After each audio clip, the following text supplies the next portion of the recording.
complete finish na duplex dito sa Tansa, Cavite. Yan ang Pacific Heights Residences sa Tansa, Cavite na may lot area na 54 square meter at floor area na 51 square meter. Meron itong 2 bedrooms, 2 toilet and bath at may space ka para sa garden mo. Ano pang hinintay natin? Let's unlock your dream home.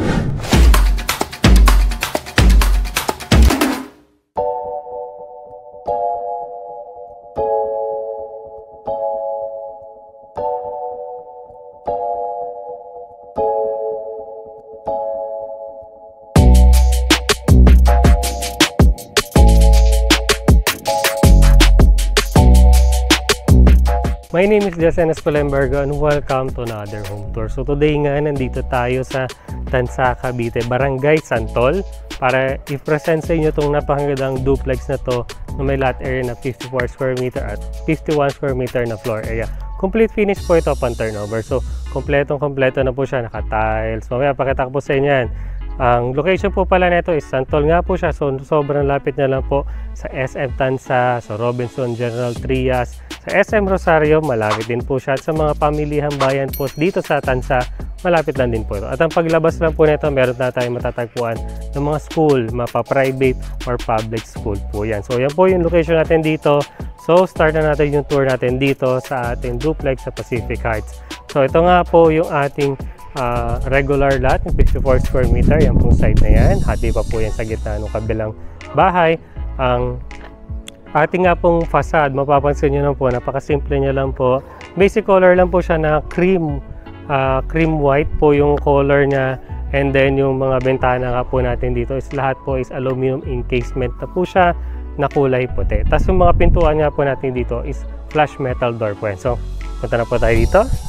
So kung regular unit ka, for example, this one po is corner unit ka, may malaki siyang size na lupa dito sa gilid. Yeah, pag ikaw po ay corner na tam makukuha mo. Pero kung inner po, syempre wala pa nga po yan. Ganito kalaki, mga banda dito lang po yan. Pag inner unit po kayo, may space po kayo sa unahan. Dito po nilagay nila yung pinaka-poso negro po nila. Yan po sa unahan yan. So, tuloy na po tayo sa loob. So, yan po, upon entering nga po yung sabi ko sa inyo kanina, yung ating pintuan is gawa siya sa flush metal door. Meron din siyang peak hole sa unahan, tapos deadlock po is double lang po yung pinaka-locks niya. Yan po, tuloy po pa kayo dito, papakita ko sa inyo yung pinaka-deadlock niya. Yun, meron siya. Yan, ito siya. Medyo madumi lang po, pero ito po yung pinaka-lock niya. Meron din sa taas, tsaka sa baba. Ganda niya. Safe na safe ka talaga. So ito na po yung pinaka-actual turnover nito. Pagpasensyahan nyo na lang at hindi pa siya ganoon talaga totally finished. Pero malapit na po siya ma-finish. Pintura na lang nga po yung ilalagay nila dito. Lalagyan nila ng brown dyan sa pinaka-baba.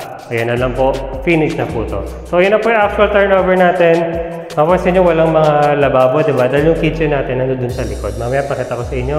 Yung ceiling po natin, mapapansin nyo mataas po yung ceiling natin. So high ceiling nga po, pwede pa nga pa kayo magpalagay dyan ng mga design na gusto ninyo.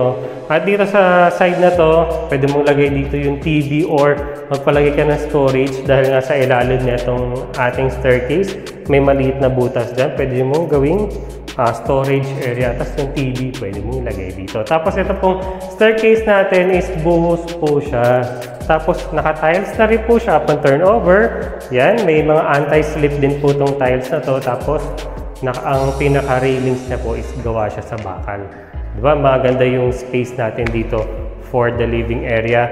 Yung mga bintana nga natin, sa nasabi ko kanina, ito po is aluminum sliding windows. Yan. Yan, ganda po siya. Ang lalaki po ng mga bintana nila dito. Tsaka quality po yung mga pagkagawa. So dito naman sa side na to, yung palang mga walls natin dito, every side po may mga outlets tayo. So sa side na to, upon turnover, pwede mo nga itong paggawa na i-open na lang to, lagyan mo na lang ng bar, kasi close mo na nga yung likod. Dahil dito sa kitchen natin, yan, kasama na rin po itong pada na to upon turnover. So dito nga sa kitchen, yan, naka-tiles na po yung kitchen natin. May cabinet din po tayo dito sa baba. So yan po, ganda na po siya ito turnover. Pwede nyo na pa-enclose nga ito eh. Kasi ito pong bintana, sorry. Yung pinaka-bubong na to is kasama na rin po siya upon turnover. So pag in-extend nyo po to, pa-close nyo na lang. Pwede nyo lagyan ng parang yung mataas na high counter dito sa area na to, diba? Ang ganda nyan. So, Dito naman tayo sa ating toilet and bath. Itong toilet and bath natin, ito po yung nandito sa ground floor. So, ample naman po yung space niya. Mataas po yung tiles natin.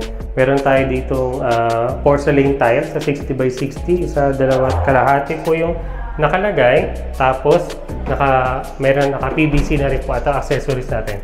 Kumpleto na rin po. So, akit naman po tayo sa taas. Pakita ko sa inyo. Upon entering po dito sa ating second floor, yung staircase natin, maliwanag siya, diba? Ang ganda niya. Tapos yung maluwag po yung pinaka-staircase natin, kahit may kasalubong kayo. Okay po yan. So simulan na natin dito sa bedroom na to.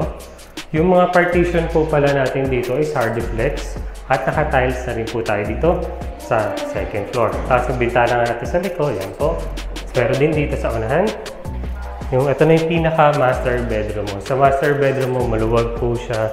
Naka-tiles nga rin po tayo. Mapansin nyo, diba, ang taas din ang ceiling natin. At maliwanag kasi nga meron tayong dalawang bintana dito sa master bedroom. At naka-ready na nga rin yung mga saksakan dito kung mag-aircon ka at may mga outlet na rin. Hindi ko pala napakita sa inyo, meron pala tayo dito toilet and bath sa taas. So katulad po ng dudong sa baba, ganito rin po yung size niya. Ang pinagkaiba lang po, naka-ceramic tiles sila dito. Sa baba kasi ba naka-porcelain.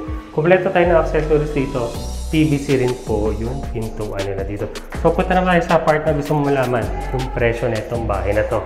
So, tara tayo sa labas, pakita ko sa inyo yung presyo. Yan po, I hope nagustuhan itong napakagandang property na to dito sa Tansa, Cavite. Kung interested ka dito sa Pacific Heights Residences Duplex Model, you can contact us on our Facebook page.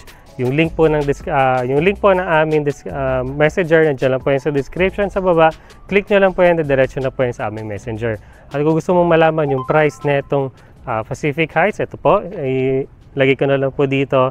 Yung price niya po, ito po ay para sa 54 square meter po na lot area na may floor area na 51 square meter. Yung total contract price niya po is 2,325,000 at ang down payment niya po ay 416,735 lang po.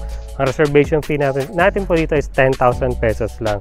Tapos payable po siya ng 9 to 18 months. Yung 18 months po natin is 22,596 pesos po at ang move-in fee natin dito is 12,000. Ayan po yung para sa kuryente at sa tubig. Tapos ang monthly amortization natin dito for 30 years is 12,076 pesos po. At ang required income po dito kung gusto mo mag-avail ng bahay dito is 34,505 pesos po. So yun po yung ating prices for Pacific Heights Duplex Model. Kung gugustuhan mo itong property na to, please like, share this video, and subscribe to my channel. We're also on other social media like Facebook, Instagram, at TikTok. Thank you so much for watching and see you on the next one.